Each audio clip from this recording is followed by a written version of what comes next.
Bismillahirrahmanirrahim. Assalamualaikum warahmatullahi wabarakatuh. Alhamdulillah.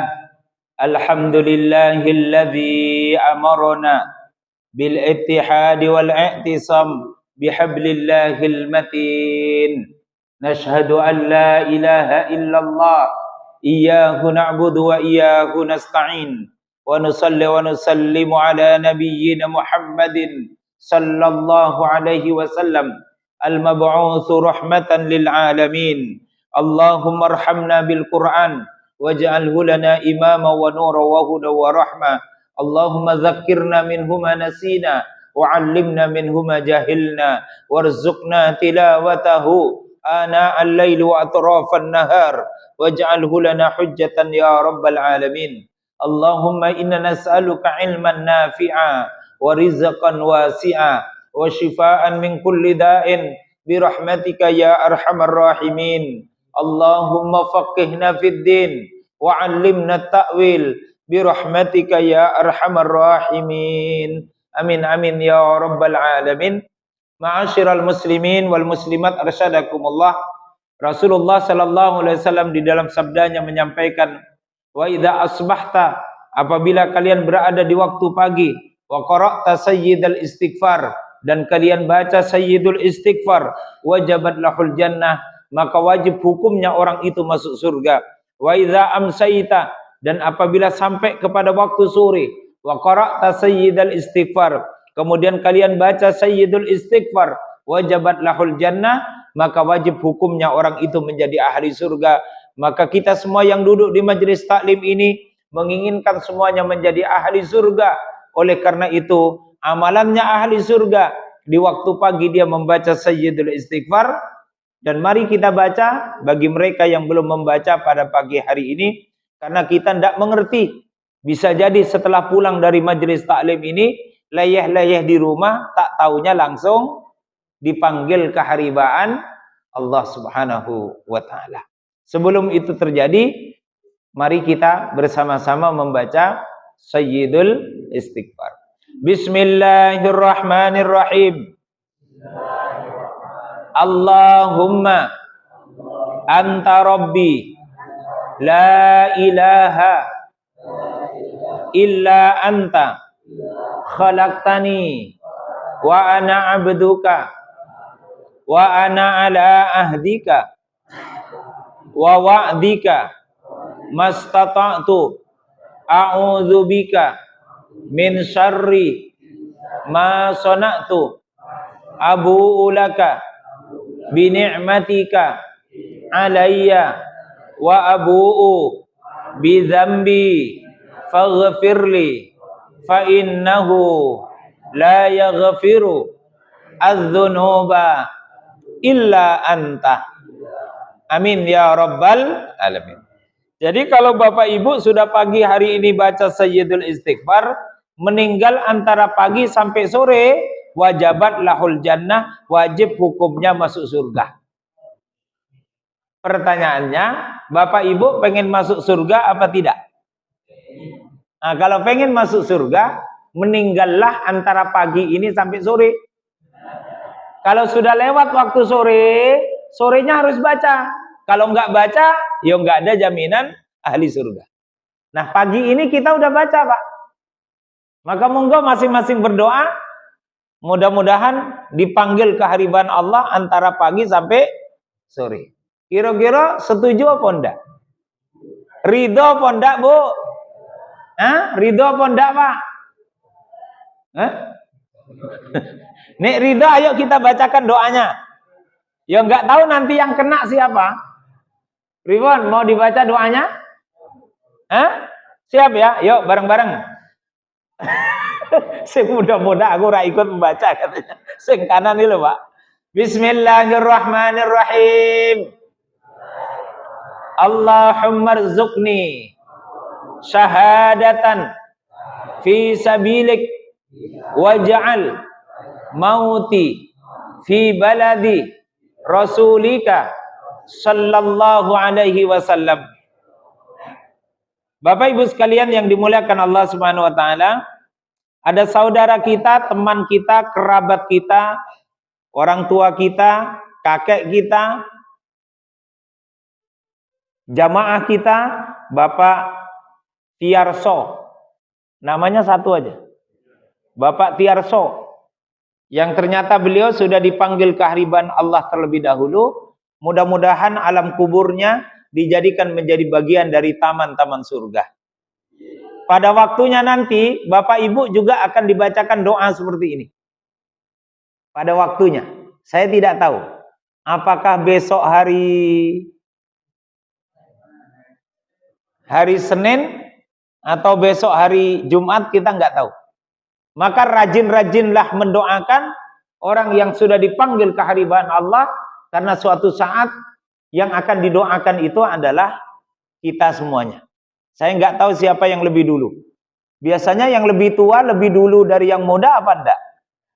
Belum tentu ya, belum tentu. Kadang-kadang yang lebih muda itu duluan Mas daripada yang sepuh-sepuh. Mari kita doakan bersama-sama. A'udzubillahi minasyaitonirrajim. Bismillahirrahmanirrahim. Hamdan syakirin hamdan naimin. Hamdan yuwafi ni'amahu wa yukafi mazidah. Rabbana lakal hamdu kama yanbaghi li jalali wajhikal karimi wa 'azimi sultanik bi rahmatika ya arhamar rahimin. Wa ala sayyidi Tiarso, Allahumma ghafir lahu warhamhu wa'afihi wa'fu anhu wa wasi' madkhalahu waqsilhu bima'in wa thaljin wa baradin kama yunaqqa thawbul abyadu minad danas bi rahmatika ya arhamar rahimin. Allahumma tawaffahu musliman wa alhiqhu bis salihin. Allahumma tawaffahu musliman wa alhiqhu bis salihin. Allahumma tawaffahu musliman wa alhiqhu bis salihin bi rahmatika ya arhamar rahimin. Allahumma ja'al qabrahu rawdatan min riyadil jannah wa la taj'al qabrahu hufratan min huffarin niran bi rahmatika ya arhamar rahimin. Allahumma ja'al qabrahu rawdatan min riyadil jannah wa la taj'al qabrahu hufratan min huffarin niran bi rahmatika ya arhamar rahimin. Allahumma ja'al qabrahu rawdatan min riyadil jannah wa la taj'al qabrahu hufratan min huffarin niran bi rahmatika ya arhamar rahimin. Allahumma rzuqna syahadatan fi sabilik waj'al mautana fi baladi rasulika sallallahu alaihi wasallam. Allahumma ja'al jam'ana hadha jam'an marhuma wa tafarruqana min ba'di hadha tafarruqan ma'suma bi rahmatika ya arhamar rahimin. Allahumma rabbana atina fid dunya hasanah wa fil akhirati hasanah wa qina adzaban nar wa qina adzaban nar wa qina adzaban nar wa adkhilnal jannata ma'al abrar ya azizu ya ghaffar bi rahmatika ya arhamar rahimin. Subhana rabbika rabbil izzati amma yasifun wa salamun alal mursalin walhamdulillahi rabbil alamin. Amin amin ya rabbal alamin. Ma'asyiral muslimin wal muslimat arsyadakumullah.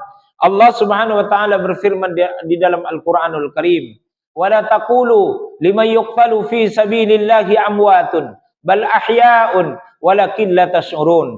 Jangan pernah kalian mengatakan orang yang mati itu mati. Tidak, mereka hidup. Walakin la tash'urun, tetapi kalian tidak bisa merasakan bagaimana orang yang kita pandang, yang kita nilai orang yang sudah meninggal itu ternyata ahya'un, mereka masih hidup. Tetapi dimensinya berbeda. Jadi masih hidup. Kalau yang sudah meninggal itu masih hidup, berarti mereka masih punya kebutuhan. Mereka ingin kuburannya terang. Mereka ingin ada teman di sana. Walakin la tashurun. Kalian tidak bisa merasakannya. Lah bagaimana kita nggak bisa merasakannya, lalu kemudian membayangkan bagaimana hidupnya mereka? Ya tentu jawabannya wallahu a'lam bishawab. Ada banyak perkiraan bagaimana orang yang sudah meninggal itu masih tetap hidup. Apakah mereka masih tetap pergi ke dunia ini dalam dimensi yang berbeda? Kita tidak bisa melihat mereka, atau mereka juga nggak bisa melihat kita, atau kita nggak bisa melihat mereka, mereka bisa melihat kita. Wallahu a'lam bishawab. Bahasa Qur'annya wala tasurun. Kalian tidak bisa merasakan, tapi mereka masih hidup. walakin la tash'urun, tapi kalian tidak bisa merasakan. Jadi bapak-bapak, ibu-ibu, tidak usah takut-takut betul dengan sakaratul maut, karena mati belum akhir dari segalanya. Faktanya orang mati masih hidup. Pertanyaannya, bapak ibu percaya apa enggak? Kalau enggak percaya, tak doakan mudah-mudahan segera mengalami. Wala taqulu liman yuqtalu fi sabilillahi amwatun bal ahya'un walakin la tash'urun. Jangan pernah kalian mengatakan orang yang meninggal itu mati, tetapi sesungguhnya orang yang meninggal itu masih hidup. Walakin la tash'urun, tapi kalian tidak bisa merasakan bagaimana caranya orang yang meninggal itu masih hidup. Loh, bisa jadi Bapak Tiarso yang biasanya duduk sebelah mana beliau? Bisa jadi beliau ada di sini sekarang. Walakin la tash'urun, tapi kalian tidak bisa merasakan. Loh, kita kan tidak tahu. Walakin la tash'urun, bahasa Qur'annya kalian tidak bisa merasakan. Kan bisa jadi beliau duduk di samping jenengan niku, Mas. Jenengan digandeng gimana? Bisa jadi di situ ada beliau menyaksikan bahwa keluarganya masih mengabadikan kebiasaan-kebiasaan baik beliau. Karena idza mata banu Adam, ketika anak-anak keturunan Adam itu sudah meninggal dunia, in qata'a amaluh, maka dia terputus dari urusan dunia ini. Illa min thalath, kecuali 3 perkara yang masih nyambung kepada beliau. Yang pertama adalah amalun jariyah, amal jariyah. Amal beliau selama hidup yang tetap memberikan manfaat sampai setelah beliau meninggal dunia. Nah, itu namanya amal jariyah. Maka anak itu amal jariyah. Istri itu amal jariyah. Orang yang di bawah bimbingan kita itu amal jariyah. Karena masih hidup dan beramal dengan amal kebaikan itu. Sehingga kalau Bapak Ibu punya uang, belikanlah Al-Quran. Taruhlah di rak itu. Kita udah meninggal, Qurannya masih dibaca oleh orang, maka Quran itu masih memberikan kemanfaatan, maka pahalanya akan mengalir. Kalau kita ada rezeki, berikan beasiswa kepada anak-anak yatim yang belajar Al-Quran. Kita udah meninggal, anak yatimnya masih hidup, dia beramal soleh, karena sebab kita berikan dia beasiswa, dia baca Al-Quran, maka semua amal itu mengalir kepada almarhum. Kalau kita masih hidup, ada kelebihan rezeki, belikanlah buku, kasihlah kepada orang-orang yang alim, agar buku itu diajarkan di majelis-majelis taklim. Maka ketika meninggal dunia, bukunya diajarkan, difahami oleh banyak orang. Banyak orang beramal dengan buku itu, maka amal solehnya akan mengalir kepada almarhum. Itulah namanya amal jariyah. Maka pastikan Bapak Ibu jangan meninggal dulu sebelum punya amal jariyah. Kalau bisa. Dek ya, kamu sekolah kelas berapa? Pengen beasiswa enggak? Pengen tuh. Ada nih adik sebelah kanan saya, pengen beasiswa. Udah punya Al-Quran apa belum? Oh, belum punya, oh Pak. Belum punya, Pak. Oh, ini loh. Ini kan peluang amal jariyah. Ada orang semangat sekolah, belum punya Quran, itu amal jariyah. Ada anak kecil belajar, pengen beasiswa, itu peluang amal jariyah. Lalu yang kedua adalah ilmun yuntafa'u bihi. Ilmu yang bermanfaat. Kalau dia dulu selama hidupnya mengajarkan ilmu. Lalu yang ketiga adalah waladun saleh yad'ulah. Dia tinggalkan keluarga-keluarga yang saleh. Dia tinggalkan keluarga yang senantiasa melanjutkan kebaikan-kebaikan almarhum. Maka keluarga yang melestarikan kebaikan almarhum, keluarga yang beramal saleh, maka insya Allah amal saleh keluarganya. Apakah istrinya? Istrinya masih ada? Apakah istrinya? Anaknya masih ada? Cucunya masih ada? Cicitnya masih ada? Tangganya masih ada? Satu garis keturunan ke bawah. Kalau mereka orang-orang yang saleh, akan mengalir kesolehannya itu kepada beliau. Sehingga alam kuburnya yang gelap menjadi terang. Alam kuburnya yang sempit menjadi luas. Alam kuburnya yang sepi akan didatangi oleh amal-amal salehnya dalam bentuk laki-laki yang ganteng, dalam bentuk perempuan-perempuan yang cantik. Dia akan temani almarhum di alam kuburnya, karena sebab keluarga yang ditinggalkannya senantiasa beramal saleh. Maka ikhlaskan. Karena keikhlasan itu menyebabkan beliau justru menjadi lebih tenang di alam kuburnya. Bapak Ibu sekalian yang dimuliakan Allah Subhanahu wa taala. Di dalam surah Al-Ankabut ayat 2, Allah Subhanahu wa taala berfirman, "Ahasiban nasu ayyutraku ayyaqulu amanna." Allah tidak akan pernah membiarkan orang mengatakan dirinya ahli surga. Orang mengatakan dirinya itu orang beriman. Orang mengatakan dirinya orang yang baik, padahal dia belum diuji kebaikannya, belum diuji imannya, belum diuji apakah dia betul-betul ahli surga ataukah bukan ahli surga. Maka kita butuh ujian bahwa iman kita iman yang bisa menyelamatkan dunia dan akhirat. Maka di dalam surah Al-Anbiya ayat 35, kemudian Allah menjelaskan bagaimana Allah menguji iman kita. Wa nabluukum bisyarri wal khairi fitnah. Maka pasti Allah akan menguji iman kita dengan apa? Yang pertama, bil khairi, dengan kebaikan, dan Allah akan menguji dengan keburukan. Ada dua yang diujikan pada hidup kita. Satu yang kita pandang sebagai kebaikan, dan yang kedua yang kita pandang sebagai keburukan. Wa nabluukum bisyarri wal khairi fitnah. Saya uji kalian dengan keburukan, dan saya uji kalian itu dengan kebaikan. Keburukan dan kebaikan itu bisa menjadi fitnah, menyebabkan orang itu semakin jauh dari Allah Subhanahu wa taala. Walanabluwannakum bisyai'im minal khauf wal ju' wa naqsim minal amwali wal anfusi wath thamarat. Kami akan uji kalian dengan kekurangan harta. Kami akan uji kalian dengan meninggalnya salah satu di antara kerabat kalian. Itu adalah bagian dari ujian Allah. Maka kalau ujian itu berhasil meningkatkan iman, maka semakin muncul ujian, dia semakin taat beribadah kepada Allah Subhanahu wa taala. Semakin muncul ujian, dia semakin ikhlas di dalam beribadah kepada Allah Subhanahu wa taala. Tetapi ketika muncul ujian, dia semakin menurun ibadahnya, semakin pamrih ibadahnya, na'udzubillahi min dzalik, itu artinya imannya adalah iman yang tidak kuat. Oleh karena itulah Bapak Ibu sekalian, sekarang kalau kita rinci, apa yang kita sebut sebagai kebaikan dan apa yang kita sebut sebagai keburukan. Kalau ada salah satu keluarga kita meninggal, itu baik apa buruk? Pak. Kok baik toh Pak? Loh, kalau salah satu keluarga kita, mungkin bapak kita, mungkin adik kita, saudara kandung kita, meninggal dunia, itu baik apa buruk? Baik apa buruk? Jangan bilang musibah dulu toh Pak. Baik apa buruk? Buruk dan baik gimana toh? Kok tambah nggak jelas toh pengajian ini? Ya buruk toh Pak. Karena kalau ada saudara kita meninggal kan kita bersedih Pak. Kita kehilangan. Ya itu buruk. Jenengan iki mikirnya rotok ruwet kelihatan nih. Kok jadi orang tua meninggal kok jadi baik? Saudara kandung meninggal kok jadi baik, itu gimana ceritanya? Wallah, ya buruk no Pak, karena kita merasakan kesedihan. Tetapi jangan sampai meninggalnya keluarga kita ini, semangat ibadah kita semakin menurun. Kalau meninggalnya salah satu keluarga kita, ibadah kita semakin menurun, berarti jadi fitnah. Na'udzubillahi min. Bisa enggak? Kalau ada keluarga kita meninggal itu bisa jadi fitnah? Oh bisa Pak.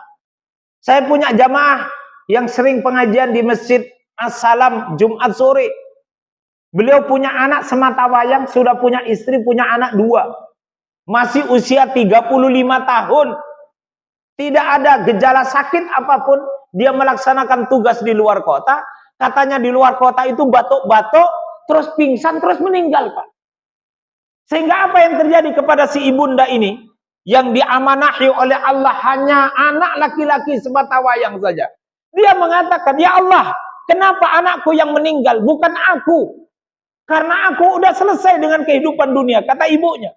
Tetapi anakku masih punya masa depan yang panjang. Dia adalah bapak bagi anaknya. 2 orang masih kecil-kecil. Dan dia adalah seorang suami dari istrinya. Kenapa dia yang meninggal? Sampai kemudian ibu itu mengatakan, ya Allah, ternyata aku seorang ibu tidak bertanggung jawab kepada anak saya. Apa buktinya anak saya meninggal lebih dulu dibandingkan dengan saya? Saya tidak bertanggung jawab. Dan ditangisilah perasaan tidak bertanggung jawab kepada anaknya ini. Bukan hanya sehari 2 hari, bukan seminggu 2 minggu, bahkan sebulan 2 bulan sampai 1 tahun. Ibu itu tidak pernah mau keluar dari kamar. Dia hanya di kamar saja. Dia hanya marah kepada dirinya sendiri bahwa dia tidak amanah, bahwa dia tidak bertanggung jawab, dia tidak melindungi, dia tidak menjaga anak semata wayangnya. Hanya satu-satunya saja. Kenapa aku tidak bisa menjaga dia? Dia selalu sumpah seperapah kepada dirinya. Yang biasanya tiap maghrib gandengan dengan suaminya ke masjid. Tetapi akhirnya dia tidak berangkat ke masjid. Karena keluar dari kamar dia langsung histeris. Merasa dia tidak bertanggung jawab kepada anaknya. Dan itu sampai 1 tahun. Saya sampai didatangkan ke rumahnya. Saya bawakan zam-zam. Saya bawakan tasbih.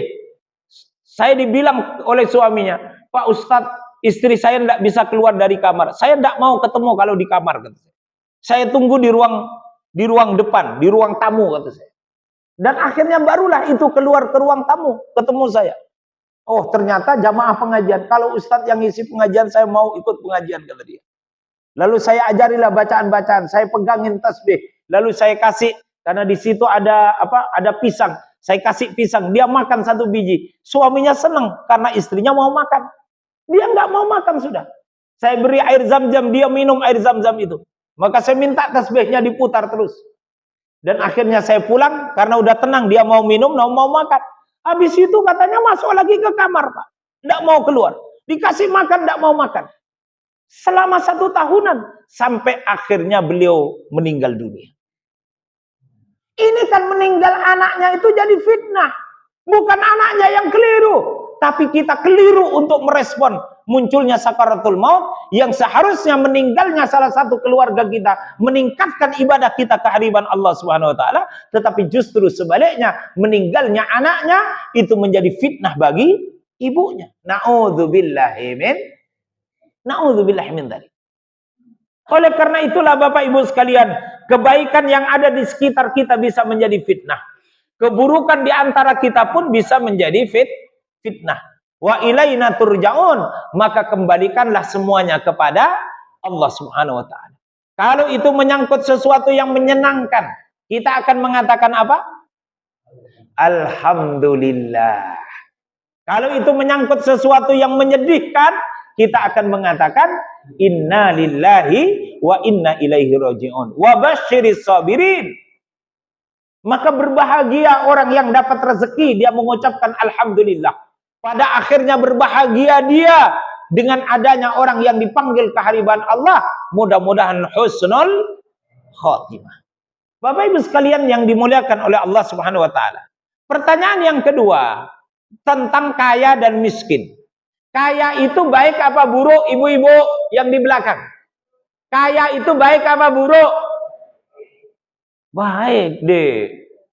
Kamu sangonya sehari berapa kalau ke sekolah? 12.000. Kalau dikasih 20.000 mau? Mau. Bilang sama ibumu. Hah? Bilang ya, kata, oh nggak mau. Jadi kaya itu baik. Berarti miskin itu buruk. Oh, siapa yang bilang baik itu? Tak doakan miskin loh ya. Jadi kaya itu baik, miskin itu buruk. Tetapi Allah ingin mengatakan kaya bisa menyebabkan orang maksiat. Tapi miskin pun bisa menyebabkan orang maksiat. Bisa jadi fitnah. Sama-sama bisa menimbulkan maksiat. Lebih baik Bapak Ibu milih kaya atau miskin? Kaya maksiat atau miskin maksiat? Ini iso yo kaya beramal karena kaya itu bisa menyebabkan orang ingkar kepada Allah, miskin bisa menyebabkan orang ingkar kepada Allah.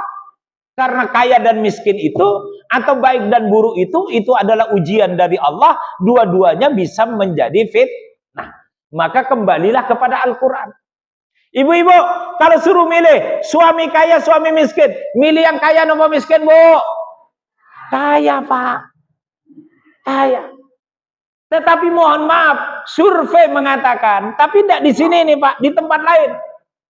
Survei mengatakan, kebanyakan laki-laki selingkuh itu karena kaya. Karena kaya. Karena kaya, Pak. Kalau ibu-ibu suaminya belum selingkuh, mungkin karena belum kaya.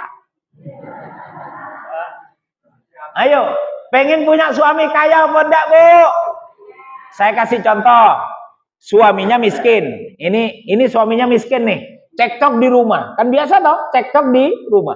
Akhirnya suaminya ndak betah dengan omongannya istri. Kira-kira minggat apa ndak, Pak? Karena nggak kuat nih, istrinya nyerang terus, Pak. Padahal jenengan wes bertahan kok. Tapi serangan bertubi-tubi datang terus. Akhirnya suaminya minggat. Tapi miskin dia. Kira-kira, Bu, nih suami jenengan miskin minggat dari rumah. Kira-kira minggatnya kemana, Bu? Ke mesin. Minggatnya ke mesin, Bu. Lampu dimatikan, kipas dihidupkan. Itu berarti lagi stres. Ada nggak orangnya di sini? Lampu dimatikan lalu kipas dihidupkan kencang-kencang. Lalu dia terlentang di tengah-tengah masjid. Nah, itu tuh lagi cekcok sama istrinya, tapi tidak punya modal untuk minggat. Tapi kalau suami ibu-ibu kaya raya, cekcok di rumah, lalu dia minggat, kira-kira minggatnya kemana? Oh, karaokean, ke hotel. Gitu loh. Oh, ternyata punya suami kaya itu punya resiko. Jadi lebih menyenangkan punya suami miskin, kalau minggat nggak akan jauh-jauh dari rumah kita. Tapi kalau suaminya kaya raya minggat, oh itu bisa tembus Singapura. Oh kaya kok, punya duit kok Pak. Maka resiko. Tapi kalau dia kaya, kembali kepada Allah, sholatnya rajin, ngajinya rajin, itu jaminan insya Allah suaminya tetap setia. Alhamdulillah. Bapak-bapak saya tanya, bapak-bapak, menurut bapak-bapak, istri yang baik itu cantik apa jelek? Bapak-bapak, terus terang lo ini, bapak-bapak, istri yang baik itu yang cantik apa yang jelek? Yang cantik, yang luar cantik apa jelek Pak? Yang cantik, clear 100% bapak-bapak pengen istri yang cantik. Nah kalau ditimbang-timbang, mana yang lebih ngerepotin? Jaga istri yang cantik apa istri jelek, Pak? Yang lebih ngerepotin itu jaga istri yang cantik apa yang jelek? Yang cantik. No, kan? Jadi kita lebih ribet punya istri yang cantik itu. Karena kemana-mana harus kita kawal, kita jaga. Jalan-jalan ke mall harus dijaga. Jangan sampai diganggu oleh laki-laki hidung belang. Namanya saja istrinya cantik. Jenengan jalan nih sama istri gandengan. Ada banyak cowok lalu lalang. Cowok ini semuanya ngelirik sama istri jenengan. Kira-kira jadi suami sakit hati apa enggak, Pak? Istrinya dilirik, dilihat oleh banyak orang sakit hati apa enggak, Pak?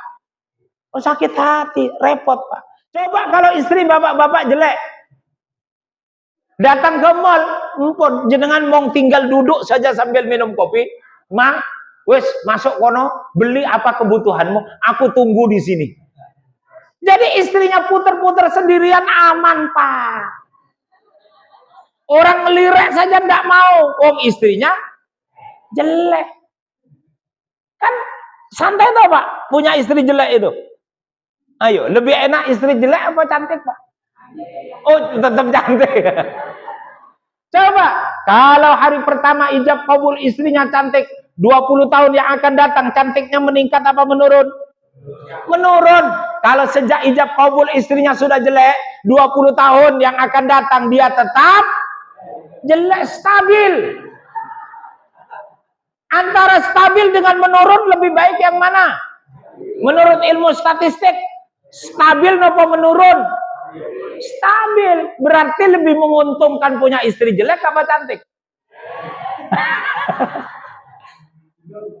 Itu artinya Bapak Ibu sekalian, punya istri cantik kembalilah kepada Allah. Semoga menjadi istri yang solehah.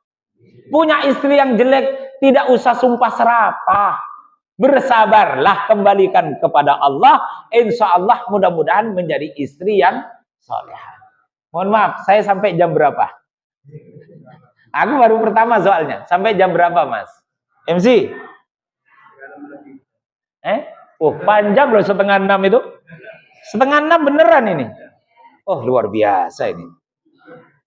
Nah, Bapak Ibu sekalian yang dimuliakan Allah Subhanahu wa taala, oleh karena itulah suatu ketika setan itu menghadap kepada Allah. Ya Allah, saya punya teori. Kenapa nabimu yang bernama Nabi Ayub itu taat beribadah kepada engkau? Karena engkau anugerahkan dan karuniai kehidupan yang sempurna kepada dia.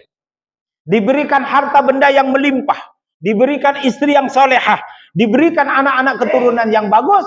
Wajar kalau Nabi Ayub itu taat beribadah kepada engkau. Lalu apa maksudmu, kata Allah? Ya Allah, saya ingin membuktikan bahwa ketika Ayub tidak punya itu semuanya, maka saya bisa membuktikan bahwa pasti dia tidak akan taat beribadah kepada engkau. Dia taat beribadah karena dia kaya raya. Kalau dia miskin, saya nggak yakin dia ahli ibadah. Atau sebaliknya, ketika miskin dia ahli ibadah, kalau kaya belum tentu dia ahli ibadah. Kira-kira begitu teorinya siapa? Iblis ini. Maka kata Allah, oh silahkan, kata Allah, silahkan. Lalu iblis datang ke rumahnya Nabi Ayub alaihissalam. Dia kirimkan wabah di rumah itu. Dan akhirnya apa yang terjadi? Wabah itu mengenai Nabi Ayub dalam bentuk penyakit kulit yang ganas. Bagaimana bentuk penyakit kulit yang diderita oleh Nabiullah Ayub alaihissalam? Setiap pori-porinya itu melentung, mengeluarkan nanah. Tidak sembarangan nanah, tetapi nanah itu baunya busuk. Baunya busuk. Sehingga akhirnya karena Nabi Ayub orang yang kaya raya, tetapi Nabiullah Ayub dibalik kekayaannya senang sodakoh, karena sering salam tempel kepada orang yang dia kenal maupun orang yang tidak dia kenal. Nabi Ayub itu terkenal salam tempel, Pak, dari saking kayanya. Bagi dia tidak ada masalah, itu kecil bagi dia. Ketemu siapapun salam tempel, Pak. Orang dikasih apa? Tidak ada pemilihan kepala desa, tidak ada pemilihan bupati, Pak. Tapi Nabi Ayub kapanpun ketemu orang itu salam tempel, dari saking dermawannya Nabi Ayub. Tetapi bagi dia salam tempel itu tidak seberapa, karena memang Ayub kaya raya. Itu Nabi Ayub. Susah cari yang begini ini, Pak. Kaya tapi dermawan tanpa perhitungan, itu susah, Pak. Rata-rata orang kaya, satu kampung berapa kakak? 100. Wes, satu kakak 1 juta. Berarti berapa? 100 juta. Kira-kira besok suara saya naik berapa digit? Nah, kira-kira begitu tuh. Kelihatannya baik, tapi ada udang di balik batu. Nah, Nabi Ayub tidak. Dia salam tempel semua orang. Sehingga semua orang pengen jadi temannya Nabi Ayub, pengen jadi sahabatnya Nabi Ayub, pengen jadi saudaranya Nabi Ayub. Karena Nabi Ayub itu suka ngasih kepada orang.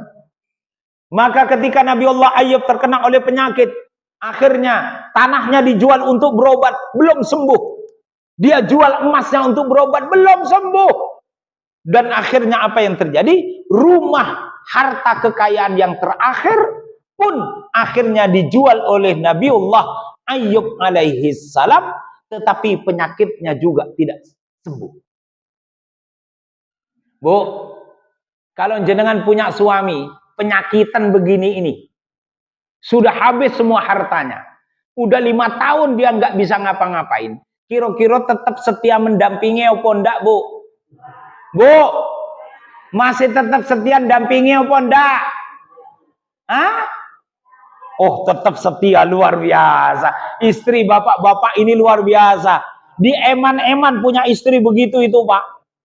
Suaminya wis sakit 5 tahun berturut-turut, sudah tidak ada pendapatan apa-apa, tapi istrinya tetap setia mau mendampingi. Nabi Ayub itu diberikan seorang istri namanya Rahmah. Rahmah itu Bapak Ibu sekalian, istri paling cantik sak negeri. Masih muda, cantik jelita. Tetapi Rahmah, istrinya Ayub yang cantik itu, orangnya pengertian kepada Nabi Ayub. Apa maksudnya pengertian itu? Ayub baru mikirkan pisang goreng, baru mikir loh pisang goreng. Itu pisang goreng udah siap di atas meja. Nah, itu istrinya Ayub. Ayub baru mikir teh hangat, belum sempat minta loh kepada istrinya. Itu teh hangat udah siap di atas meja. Itu istrinya Ayub. Istimewa apa enggak, Pak? Kira-kira istri jenengan di rumah begitu apa enggak, Pak? Hah? Oh, kadang-kadang wis minta pisang goreng enggak siap kok. Tapi istrinya Ayub subhanallah luar biasa. Apa yang diinginkan oleh suaminya selalu dia mengerti dan selalu bisa diadakan oleh dia. Itulah namanya rahmah. Maka Ayub punya istri yang cantik jelita, yang orangnya pengertian, berbicaranya santun dan lembut. Itu bahagia betul jadi suami punya istri begini ini, Pak. Jenengan istrinya cerewet atau enggak, Pak? Setia Nabi Ayub. Lalu Nabi Ayub dikasih keturunan oleh Allah. Anak-anak yang ganteng, yang cerdas, yang pintar. Yang manut kepada orang tuanya. Maka karena sebab punya anak ini, Ayub pun luar biasa berbahagia. Tapi karena sebab penyakit, terkenalah anak-anaknya penyakit ini. Dan akhirnya semuanya meninggal dunia. Semuanya meninggal dunia. Hartanya Nabi Ayub sudah habis. Anak-anaknya semuanya meninggal dunia. Ini ujian yang luar biasa. Karena setan ingin mengatakan, kalau anaknya tidak ada, harta kekayaannya tidak ada, mustahil Nabi Ayub tetap taat beribadah kepada Allah. Dan akhirnya apa yang terjadi? Nabi Ayub sudah tidak punya lagi apa-apa. Dia datang kepada sahabatnya yang dulu senang mendekat ke rumahnya. Karena sering dikasih salam tempel. Tapi semua sahabat mengatakan, aku tidak kenal dengan kamu. Kamu siapa? Oh, dulu kaya dia mendekat, sekarang miskin dia menjauh. Dan akhirnya apa yang terjadi? Nabi Ayub akhirnya pindah. Kemana Nabi Ayub pindah? Pindah ke tempat pembuangan sampah. Persis di samping pembuangan sampah. Yang baunya pembuangan sampah dengan baunya nanah pada kulitnya Nabi Ayub itu 11-12 baunya. Tetapi subhanallah, Nabiullah Ayub diberikan istri yang salehah. Istrinya masih setia untuk mendampingi Nabiullah Ayub alaihissalam. Persis seperti ibu-ibu tadi yang di belakang. Walaupun suaminya udah sakit 5 tahun, sudah tidak punya pendapatan apa-apa, tetap istrinya setia mendampingi. 5 tahun. Berapa tahun Nabi Ayub ini diuji oleh Allah dengan sakit? Ternyata 18 tahun. Bu, suaminya 18 tahun sakit. Sudah tidak punya pendapatan apa-apa. Jenengan ini istri yang masih cantik jelita. Masih muda. Satu kerlingan mata banyak laki-laki akan tertarik. Kiro-kiro. Tetap mendampingi nopo cari yang lain, Bu. Bu, tetap mendampingi nopo cari yang lain. Masih muda loh. Masih cantik loh. Cari yang lain nopo dampingi. Oh, dampingi, Mas. Subhanallah. Di eman-eman, Pak, punya istri seperti setianya seperti itu. Di eman-eman. Maka saya doakan yang jawab iya itu suaminya semuanya sehat walafiat. Nggak usah pakai sakit, langsung innalillahi wa inna ilaihi raji'un. Oh, pakai sakit? Pakai sakit biar ada peringatan dini. Nah, monggo. Wallahu a'lam bishawab. Bapak Ibu sekalian yang dimuliakan Allah Subhanahu wa taala, maka yang bekerja cari rezeki itu adalah istrinya Ayub. Dan dia tidak biasa bekerja karena dulu serba diadakan oleh Nabiullah Ayub karena kaya raya. Sudah ada yang membantu, semuanya sudah ada yang membantu sehingga istrinya Nabi Ayub bekerja, apa saja dia kerjakan. Mau dia memasak, bersih-bersih, ngangkat-ngangkat barang, dilakoni oleh istrinya Nabi Ayub. Yang penting dapat rezeki, dipakai untuk makan dia dan suaminya, dan menebus obat untuk suaminya. Sampai akhirnya, karena makanannya istri Ayub itu tidak bergizi, akhirnya fisiknya bertambah lemah, badannya bertambah kurus, tenaganya bertambah lemah. Akhirnya semua orang tidak mau lagi mempekerjakan istrinya Nabi Ayub karena dia sudah tidak lagi punya tenaga. Sehingga istrinya Ayub bingung, gimana makan suami saya? Gimana nebus obat suami saya? Saya sudah ditolak kerja di mana-mana karena tenaga saya sudah tidak ada. Dan akhirnya dibisikkanlah oleh setan kepada istrinya Ayub. Istri Ayub, bukankah kamu punya harta yang tak terhingga, yang bisa menghasilkan uang? Lalu dia mengatakan, harta apa maksudmu? Kamu punya rambut yang dikepang jadi 2, yang panjangnya sampai pantat, panjang sekali. Kamu potong 1 kepang, kamu jual, kamu dapat uang banyak. Oh, di tengah kesulitan dia cari rezeki, akhirnya informasi ini masuk, Bu. Akhirnya dia potong 1 kepang, dia jual dan dapat uang yang banyak. Pulang dia bawa makanan yang banyak, bawa uang yang banyak. Setelah pulang ditanya oleh suaminya, Dek, ini makanan sama hartamu itu dari mana asalnya? Istrinya nggak mau menjelaskan karena dia nggak berani. Sudahlah Mas, dimakan saja makanan ini, nggak usah banyak bertanya. Akan kira-kira begitu. Oh, wis pesakitan kok rewel, gitu loh. Wis lo rasa rewel-rewel, makan yo makan. Ora usah tanya-tanya dari mana. Makan yo makan. Kira-kira begitu apa enggak, Pak? Pripun, Mbak? Begitu, Mbak? Oh, mandok-mandok sih, Mbak. Bapak Ibu sekalian yang dimuliakan oleh Allah Subhanahu wa taala. Dan akhirnya apa kata Nabi Ayub? Saya enggak mau makan karena ini harta enggak jelas. Harta ini enggak jelas kata Nabi Ayub. Dia miskin, tapi Ayub masih selektif untuk memakan makanan yang halal. Dia tidak mau yang haram. Karena istrinya tidak memberitahu, Nabi Ayub lebih memilih untuk lapar daripada memakan makanan yang tidak jelas asalnya dari mana. Maka gelisahlah istrinya Ayub. Karena akhirnya makanan itu pun akhirnya habis. Kemudian harta bendanya pun akhirnya habis. Dan akhirnya apa yang terjadi? Dia potong lagi rambutnya yang satu, dijual lagi. Dapat harta lagi yang banyak. Dan setelah dia bawa pulang harta yang banyak, makanan yang banyak, ditanya lagi oleh suaminya, dari mana makanan yang banyak ini? Barulah kemudian istrinya Ayub mengatakan, dia buka kerudungnya, lalu dia bilang, Mas, 2 kepang rambutku aku jual. Dan jadilah makanan yang banyak ini. Apa kata Nabi Ayub? Ghadiba ghadbanan. Nabi Ayub marah dan bahkan murka.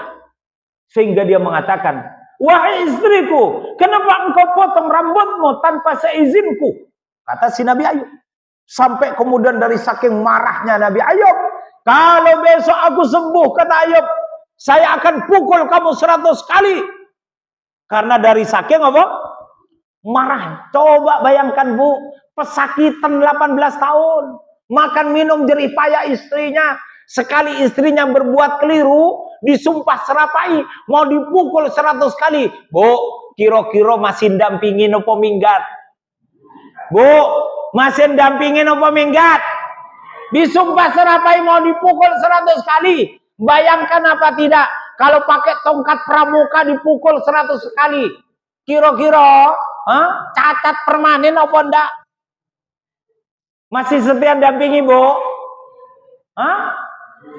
Maka kata Nabi Ayub, 18 tahun cukup sudah. Istrinya sudah memotong bagian dari tubuhnya. Sehingga Nabi Ayub yang hari-hari sebelumnya diminta oleh istrinya, wahai suamiku, engkau seorang nabi dan rasul. Engkau kekasih Allah, angkat tanganmu minta kepada Allah untuk sehat. Kata Ayub, tidak, aku malu. Karena lama aku diberi sehat oleh Allah. Giliran baru diberi sakit 18 tahun, aku merengek kepada Allah. Saya tidak mau. Tetapi Nabi Ayub akhirnya jebol. Karena 18 tahun sakit, istrinya sudah memotong dari rambutnya. Nabi Ayub sudah tidak lagi bisa menahan penderitaan ini. Dan akhirnya apa yang terjadi? Wanada Rabbah, Nabi Ayub mengangkat tangannya. 18 tahun sakit. Pada tahun ke-18 baru dia minta permohonan kepada Allah. Baru dia minta sembuh kepada Allah. Wanada Rabbah, anni massaniya an-nusbu bi'adzabin. Ya Allah, telah ditimpakan oleh setan. Anna massaniya syaitanu binusbin wa'adzabin. Ya Allah, setan telah menimpakan bencana kepada kami. Setan telah membuat kami ini sakit. Tolong kami sembuhkan ya Allah. Barulah Nabi Ayub meminta kepada Allah. Dan akhirnya Allah pun memberikan perintah. Urkud birijlik. Hentakkanlah kakimu ke bumi. Wahada mughtasalun. Lalu mandilah kamu dengan air itu. Ketika dihentakkan kakinya ke bumi, keluarlah air yang panas. Kemudian Nabi Ayub mandi dengan air panas itu. Dan akhirnya setelah mandi dengan air panas itu, hilanglah penyakit kulitnya. Hilang penyakit kulitnya. Nah, ini kira-kira air panas ini di mana ini Pak sekarang? Nah, di mana sekarang air panas ini? Pulau Harjo. Boleh kita kunjungi ke sana, Pak. Kapan-kapan. Berendam kita di sana. Bayangkan ini airnya Nabi Ayub. Urqud birijlik, hentakkan kakimu yang kedua. Wa hadza baridun syarab. Air yang kedua yang keluar itu air yang sejuk. Minumlah dari air itu wahai Ayub. Dan Nabi Ayub akhirnya meminum air itu, maka sembuhlah penyakit dari dalam, sembuhlah penyakit dari luar. Dan 100% Nabiullah Ayub sembuh dari penyakitnya. Nah, istrinya yang uring-uringan, merasa sedih karena disumpah serapai mau dipukul 100 kali, akhirnya dia pulang juga. Ketika dia pulang ke rumah itu dia bertanya, "Man anta, kamu siapa?" Padahal yang ditanya itu Nabi Ayub, rupanya pangling, Pak. Karena Ayub mandi air hangat itu, minum air sejuk itu, ternyata Ayub lebih muda 25 tahun. Subhanallah. Maka itulah Pak saya bertanya tadi. Di mana kira-kira airnya Nabi Ayub ini, Pak? Yang hangat kepanas-panasan itu. Selain Polan Harjo mana lagi, Pak? Dieng. Selain Dieng mana lagi, Pak? Hah? Di Garut ada. Nah, kapan kita rekreasi ke Dieng, Pak? Hah? Kapan kita rekreasi ke Dieng? Lalu berendam kita air Dieng yang hangat kepanas-panasan itu. Sopo ngerti yang sepuh-sepuh itu lebih muda nanti 25 tahun. Hah? Sehingga apa yang terjadi Bapak Ibu sekalian? Wa wahabna lahu ahla. Nabiullah Ayub berhasil membuktikan bahwa ketaatan kepada Allah tidak boleh berkurang. Walaupun dalam keadaan kaya, sampai pun dalam keadaan miskin, dalam keadaan sehat, sampai pun dalam keadaan sakit. Tapi ketaatan haruslah tetap kepada Allah Subhanahu wa ta'ala. Sehingga apa akibatnya? Wa wahabna lahu ahla. Aku anugerahkan kepada Nabi Ayub anak-anak keturunan yang banyak. Wa mithlahum ma'ahum rahmatan minna, dan aku kembalikan kekayaannya berlipat-lipat lebih besar dibandingkan dengan kekayaannya di zaman dulu, karena Nabi Ayub berhasil menjaga ketaatannya kepada Allah baik dalam keadaan kaya maupun dalam keadaan miskin, dalam keadaan sehat maupun dalam keadaan sakit. Dan apa yang terjadi setelah semuanya sudah kembali? Tinggal satu perkara. Apa itu? Memukul istrinya berapa kali? 100 kali. Kira-kira pakai tongkat pramuka atau pakai rotan? Mau yang mana, Bu? Tinggal milih saja. Mau rotan atau tongkat pramuka, Bu? Maka oleh Allah dikasih perintah, wa khudh biyadika diktan. Hei Ayub, carilah rumput-rumput yang panjang. Kamu kumpulkan 100 rumput yang panjang, lalu kamu ikat menjadi satu. Fadrib biha, lalu pukulkanlah kepada istrimu. Wala tahnas, jangan sampai kamu tidak melaksanakan janjimu. Oh, rupanya enggak dipukul 100 kali begitu. Dikumpulin itu rumput yang panjang, ada yang mengatakan lidi yang jumlahnya 100, lalu diikat jadi satu, lalu dipukulkan. Itulah namanya hilah, siasat. Kalau dipukul pakai rotan 100 kali, wassalam wassalam. Maka diperintah nopo kumpulkan rumput yang panjang-panjang atau lidi-lidi yang panjang jumlahnya 100, pukul sekali berarti kamu sudah menjalani sumpah. Itu namanya hilah. Jadi hilah itu boleh sepanjang dia mendatangkan maslahat. Misalnya dulu Rasulullah menunaikan ibadah haji jalan kaki dan naik unta. Kalau Bapak Ibu mau naik haji seperti Nabi, jalan kaki, kira-kira nyampe-nya kapan? Kan tidak bisa, Pak. Maka kita naik pesawat. Itu hilah, siasat. Agar kita bisa sampai dengan cepat, aman dan selamat. Tetapi ada hilah yang tidak boleh. Apa hilah yang tidak boleh? Hilah yang tidak boleh karena dia menyelisihi syariat. Contoh, biasanya ibu-ibu ini menikahkan anaknya dekat Ramadan. Ada nggak begitu itu, Pak? Apa alasannya? Pak Ustadz, biar anak saya bulan Ramadan ada yang nemani. Yang nyiapin sahurnya, nyiapin buka puasanya. Maka si ibu ini menikahkan seminggu sebelum Ramadan. Setelah masuk bulan Ramadan, seminggu masuk bulan Ramadan, entah kenapa, habis sholat subuh, suaminya pengen, Pak. Dek, iya iki, Pak. Aku pengen. Ya ojo mas, iki poso. Kalau nanti terjadi, bisa berpuasa berapa? 2 bulan berturut-turut. Jangan mas. Tapi aku ora iso tenang iki. Aku wis uring-uringan iki. Aku pokoknya harus. Istrinya bilang, oh jangan mas. Sehingga suaminya ora iso tenang pak. Karena namanya manten anyar ya pak. Lalu nih lawas-lawas begini wis berat. Wis berat. Lah ini pengen pak. Akhirnya suaminya duduk sambil menahan piye iki. Akhirnya dia punya pikiran cerdas, Pak. Dia bilang ke istri, "Dek, wis ngene wae. Nanti jam 6," kata dia, "jam 6 Kita meluncur aja ke Surabaya. Lah ngopo Pak? Mas, ndak ada urusan di Surabaya. Loh, nih kita meluncur ke Surabaya, berarti kita kan safar. Kan kita safar. Orang safar boleh tidak berpuasa. Lah nanti kita nyampe Surabaya, masuk hotel. Lah ayo. Dilala istrinya mau. Pura-pura dia tadi nahan Pak. Padahal dia mau juga. Akhirnya jam 6 langsung tol. Oh, berapa? 3 jam setengah, 4 jam. Berarti 6, 7, 8, 9, 10. Puter-puter cari hotel, jam 11 sudah masuk hotel. Jadilah Pak. Kira-kira perbuatan suami istri ini, mohon maaf, halal nopo haram? Dari segi konstruksi fikih tidak ada yang haram Pak. Karena dia nggak berpuasa karena safar, boleh apa enggak? Boleh. Tapi safarnya dibuat-buat. Biar itu hilah yang tidak boleh. Bisa dipahami? Ini saja barangkali yang bisa kami sampaikan karena waktunya sudah sampai. Ada pertanyaan? Ada 5 menit. Monggo Pak. Iya. Iya. Ini yang kita ketahui, dia itu mengaku Islam, tapi sejak yang memutuskan selalu meninggal tidak. Kemudian pada waktu meninggal minta disolatkan oleh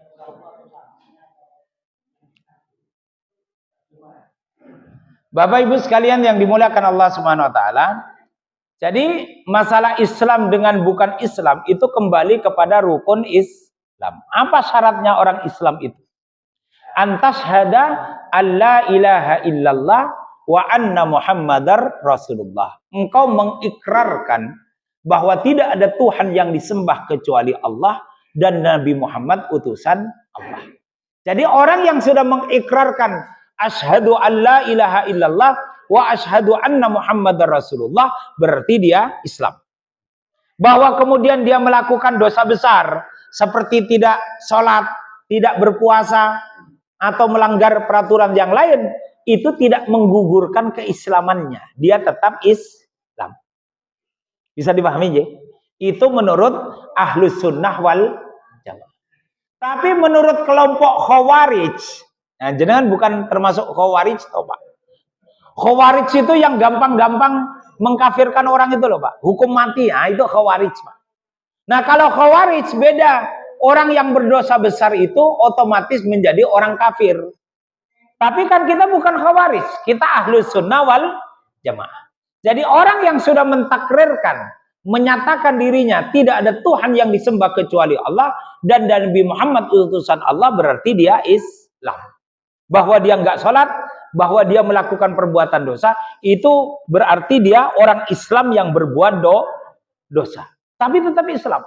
Berarti kalau meninggal dunia yo diprosesi seperti, karena kewajiban memandikan, mensolatkan itu kepada yang hidup. Yang mati udah nggak minta dia Pak. Mana ada yang mati minta disolatkan Pak? Kan udah mati. Kalau yang mati minta disolatkan, larilah jenengan Pak. Kan yang mati kan nggak minta loh Pak. Kewajiban untuk mengkafani, mensolatkan itu bagi yang hidup, namanya fardu kifayah. Kalau sudah ada yang menjalankan, gugur kewajiban untuk yang lain. Tapi orang itu tetap harus dimandikan, dikafani, disolatkan. Karena dia sudah mengucapkan kalimat syahadatain. Walaupun dia, mohon maaf, solatnya setahun hanya 2 kali. Atau seminggu hanya sekali. Tetap Islam. Tapi dia orang Islam yang berbuat dosa. Nah dosanya itu nanti biar dipertanggungjawabkan oleh yang bersangkutan. Kita selaku orang muslim yang hidup punya kewajiban tetap memandikan, mengkafani dan mensolatkan. Nabi tidak mau mensolatkan orang punya hutang yang ketika meninggal tidak ada yang menanggung. Tapi Nabi tetap meminta sahabat mensolatkan. Bisa dipahami ya? Jadi tetap disolatkan. Barakallahu fikum. Gitu ya. Mohon maaf. A'udzubillahi minasyaitonirrajim. Bismillahirrahmanirrahim. Hamdan syakirin hamdan naimin. Hamdan yuafi ni'amahu wa yukafi'u mazidah. Rabbana lakal hamdu kama yanbaghi li jalali wajhikal karim wa 'azimi sultanik bi rahmatika ya arhamar rahimin. Allahumma rabbana la tuzigh qulubana ba'da idh hadaitana wa hab lana min ladunka rahmah innaka antal wahhab bi rahmatika ya arhamar rahimin. Ya Allah ya Rahman, ya Rahim, ya Aziz, ya Ghaffar, jadikan kami semua yang duduk di majelis ini ya Allah menjadi ahli surgamu ya Allah, surga di dunia dan surga nanti di akhirat ya Allah. Allahumma inna nas'aluka ridhaka wal jannah wa na'udzubika min sakhatika wan nar bi rahmatika ya arhamar rahimin. Cukupkan rezeki kami dari rezeki yang halal dan berkah ya Allah. Allahumma kfina bihalalika an haramik wa aghnina bi fadlika amman siwak. Ya Allah ya Rahman, ya Rahim, ya Aziz, ya Ghaffar, jika masih Engkau uji kehidupan kami dengan urusan dunia yang rumit ya Allah, jadikan yang rumit itu menjadi mudah ya Allah. Allahumma la sahla illa ma ja'altahu sahla wa anta taj'alul hazna idza syi'ta sahla bi rahmatika ya arhamar rahimin. Ya Allah ya Rahman, ya Rahim, ya Aziz, ya Ghaffar, ala sayyidi Bapak Tiarso, Allahumma ghafir lahu warhamhu wa'afihi wa'fu anhu wa wassi' madkhalahu waqsilhu bima'in wa thaljin wa baradin bi rahmatika ya arhamar rahimin. Allahumma tawaffahu musliman wa alhiqhu bis salihin bi rahmatika ya arhamar rahimin. Ya Allah ya Rahman, ya Rahim, ya Aziz, ya Ghaffar, jadikanlah orang-orang yang sudah Engkau panggil terlebih dahulu dari sekeliling kami ya Allah. Apakah mereka adalah orang tua kami, suami kami, istri kami, anak-anak keturunan kami. Jadikan mereka di alam kuburnya ya Allah menjadi bagian dari taman-taman surga ya Allah. Allahumma ja'al kuburahum raudhatan min riyadil jannah wa la taj'al kuburahum hufratan min huffarin niran bi rahmatika ya arhamar rahimin. Allahumma ja'al jam'ana hadha jam'an marhuma wa tafarruqana min ba'di hadha tafarruqan ma'suma bi rahmatika ya arhamar rahimin. Allahumma rabbana atina fid dunya hasanah wa fil akhirati hasanah wa qina adzaban nar wa qina adzaban nar wa qina adzaban nar wa adkhilnal jannata ma'al abrar ya Aziz ya Ghaffar bi rahmatika ya arhamar rahimin. Subhana rabbika rabbil izzati amma yasifun wa salamun alal mursalin walhamdulillahi rabbil alamin. Amin amin ya rabbal alamin. Demikian yang bisa kami sampaikan, kurang dan lebihnya kami mohon maaf. Billahi taufik wal hidayah. Wassalamualaikum warahmatullahi wabarakatuh.